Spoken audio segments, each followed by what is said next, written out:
श्री सुखदेव जी ने राजा परीक्षित को कथा सुनाना आरंभ किया। सृष्टि प्रकरण सुनाया। ये सृष्टि कैसे बनी, इस सृष्टि में जितने भी जीव चल अचल जो हमें दिखाई दे रहे हैं, ये सब भगवान के स्वरूप से बने हैं।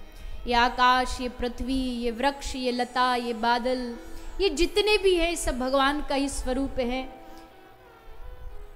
सब जगह भगवान व्यापक है, सर्वत्र विराजमान है, पूरी प्रकृति में भगवान विराजमान है। लेकिन भगवान प्रकृति में विराजमान तो है, लेकिन उस प्रकृति में से भगवान को प्रकट करना पड़ता है। जैसे दूध में घी है, दूध में माखन है, लेकिन दूध के उस माखन को निकालने का एक प्रोसेस है, एक तरीका है। उस प्रोसेस को जब आप करोगे तब जाकर के उस दूध में माखन, अगर किसी आदमी को नहीं पता हो कि दूध में माखन होता है, आप उससे कहो इस दूध में माखन है, तो हंसेगा। इसमें कहाँ माखन है, दिखाई तो दे नहीं रहा। लेकिन है, प्रकट कैसे होगा? मंथन से। पहले की जो माताएं होती थी माखन निकालने के लिए क्या करती थी?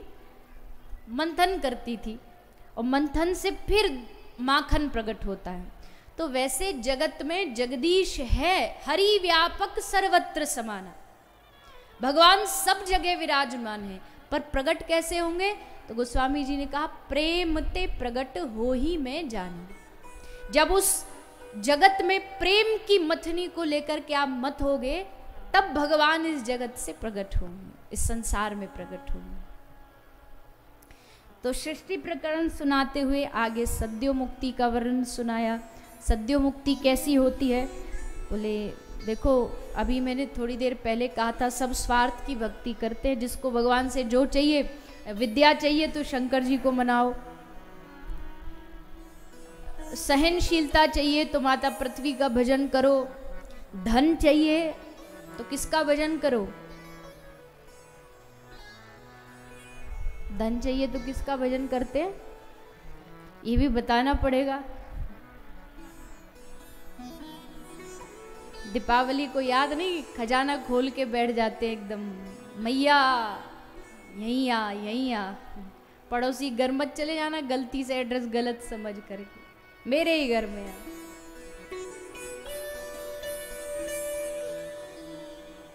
धन चाहने वाला लक्ष्मी का भजन करेगा। किसी को कोई कला चाहिए तो माता सरस्वती का भजन करेगा। लेकिन श्रीमद् भागवत कहती है अकामः सर्व कामो वा मोक्ष काम उदारदी तीव्रेन भक्ति योगेन यजेत पुरुष परम। जो सच्चा कृष्ण भक्त होगा वो निष्काम भाव से बिना किसी इच्छा और कामना के एकमात्र श्री कृष्ण की भक्ति करेगा। उसे कोई कामना नहीं है, उसे कोई इच्छा नहीं है। वो तो भगवान से उल्टा ये कहता है, अरे प्रभु तूने मुझे इतना दिया, अब तू बता मैं तुझे क्या दूं।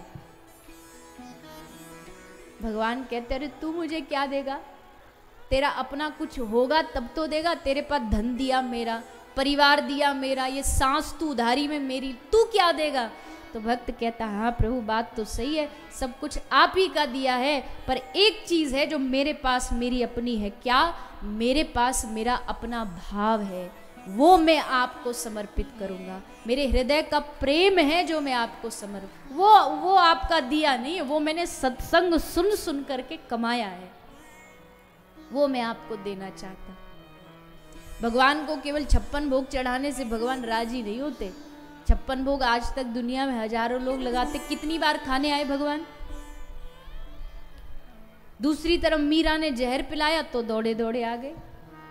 कर्मा ने खिचड़ी खिलाई, वो भी ऐसा कर्मा की खिचड़ी की सारे जगत में जगन्नाथ भगवान का जो प्रसाद भात प्रसिद्ध है वो भी कर्मा बाई की खिचड़ी का बनता है।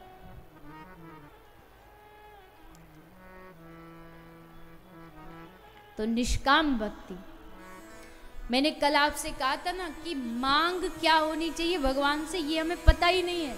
भगवान के सामने जाके कह रहे भगवान घर बनवा दे,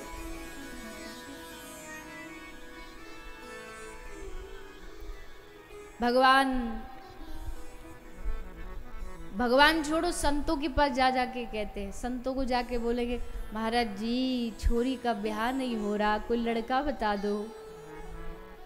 महाराज जी लड़का ही बता रहे होते तो महाराज जी बनते काय को। जाओ कहीं मैरिज ब्यूरो में जाके। पर आजकल संतों को और वक्ताओं को लोगों ने मैरिज ब्यूरो समझ लिया है। मैं तो अपना ही अनुभव बता सकती हूँ, मेरे पास ही इतने आते हैं, मेरी तो आयु भी बहुत ज़्यादा नहीं, तो जो बड़े बड़े कथा प्रवक्ता होते हैं आयु में, उनके पास तो कितने ही जाते होंगे। हमारी बेटी का ब्याह, ये उसका वो है, क्या बोलते हैं उसको, रिज्यूमे, ये उसका वो है, और इसके लायक कोई, क्योंकि आप तो पूरी दुनिया में घूमते हो ना, सब जैसे लोगों से मिलते हो, कोई लड़का मिल जाए। अब बताओ कथा करने जाए कि इनके लिए लड़का ढूंढने जाए? नहीं, कोई मिल जाए चलता फिरता तो कोई नजर में रखना। कोई संतों के पास जाके बोले महाराज जी शुगर कम नहीं हो रही, तो महाराज जी शुगर में क्या करेंगे, जाओ डॉक्टर को दिखाओ। महाराजों का, संत महापुरुषों का समय पता आपको कितना कीमती होता है। साधु का एक क्षण नहीं बिगाड़ना चाहिए कभी। वहां जा जाके उल्टी सीधी बातें पूछते रहते, घुटनों का इलाज, गर्दन का इलाज, ये महात्मा जी क्या करेंगे इलाज? आशीर्वाद मांग सकते हो कि महाराज जी थोड़ा शरीर स्वस्थ नहीं रहता, थोड़ा सा आशीर्वाद दे दो, वो भी शरीर किस लिए, ताकि मैं भजन कर सकूं भगवान का कुछ। वहां जाकर के महात्माओं से मंत्र पूछ रहे हैं, घुटना ठीक होने का मंत्र बता दो। और ऐसे में होता क्या, फिर ऐसे में महात्मा जी कम मिलते, ठग ज्यादा मिल जाते हैं। देखो भैया सीधी सी बात है, अगर तुमको सोने की परख नहीं है ना, तो बाजार में नकली सोना बेचने वाले तो बहुत बैठे हैं, ठगे जाओगे। ठग करके फिर बाद में रोगे, अरे ठगने से पहले असली सोने की पहचान करो, संतों को पहचानना सीखो। और संतों के पास जाकर के उल्टी सीधी चीजें, उल्टा सीधा प्रश्न मत किया करो। एक आदमी एक महात्मा जी के पास गया, बोला महाराज जी ये बताओ, एकादशी अमावस्या के अगले दिन अगर एकादशी आ जाए तो क्या करना चाहिए? महात्मा जी बोले भले आदमी, अमावस्या के बाद एकादशी तो आ ही नहीं सकती। बोले नहीं नहीं, आ जाए तो।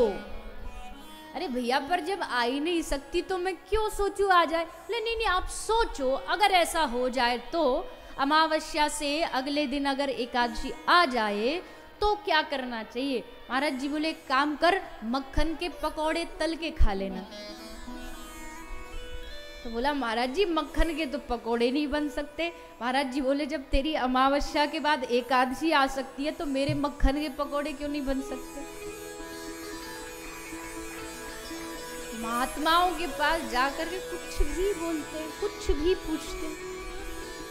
मेरा ऐसा मानना है, मानो न मानो खुशी आपकी, संतों के पास जाके अपने परिवार से जुड़ी बात तो कभी खो ही मत। दुख दर्द संतों को बताना नहीं पड़ता, सब पता है उन्हें। दुनिया में आपका इलाज डॉक्टर भी कर सकता है, दुनिया में आपके दुखों को दूर संसार वाले भी कर सकते, लेकिन भगवान की प्राप्ति एक संत के अलावा कोई नहीं करा सकता। इसलिए संतों के पास जाओ तो केवल एक उद्देश्य, महाराज जी भक्ति कैसे बढ़े, हमें भगवान की प्राप्ति कैसे हो, हमारा भजन में मन कैसे लगे, ये प्रश्न संतों से पूछने चाहिए। पर भक्ति हमें करनी नहीं तो इसलिए हम पूछते नहीं। हमें तो बस इतना, भगवान की भक्ति इतनी चाहिए, हम जाएं 2 माला करें, 2 माला के बदले भगवान उसका फल तुरंत दे दे, तब तो ठीक था। तो भारत में देवताओं की कमी कोई है नहीं, 33 कोटि देवता, ये पसंद ना आए तो दूसरा वाला देख लो, दूसरा ना आए तो तीसरा ट्राई कर लो, और उसी में घूमते रहते। ये भक्ति नहीं, एक किंचित मात्र भी भक्ति नहीं है। कोई माने न माने, ये भक्ति हो ही नहीं सकती। भक्ति हमेशा निष्काम होती है। छोड़ दिया उस पर, दोनों हाथ खड़े कर दिए, अब तू जैसे रख, सुख में रख, दुख में रख, अच्छा कर, बुरा कर, प्रॉफिट कर, लॉस कर, मार दे, जिंदा रख, जो करना सब तेरे हाथ में। मैं अब कुछ नहीं करूँगी।